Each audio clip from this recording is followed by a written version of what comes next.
আমরা যদি ঐক্যবদ্ধ থাকি তাহলে আওয়ামী লীগ বাংলাদেশ আর পুনর্বাসিত হতে পারবে না। আমাদের এই সংকটের সময়ে আমাদের ন্যাশনাল ইউনিটি ধরে রাখতে হবে।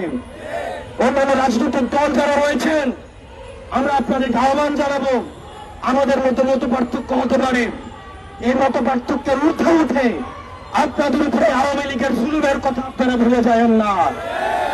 আপনাদের উপরে যে পরিমাণ নির্যাতন গত 1.5 দশক চালিয়েছে শুধুমাত্র কিছু ভোটের বিনিময়ে, সেই জুলুম আপনারা ভুলে যাবেন না।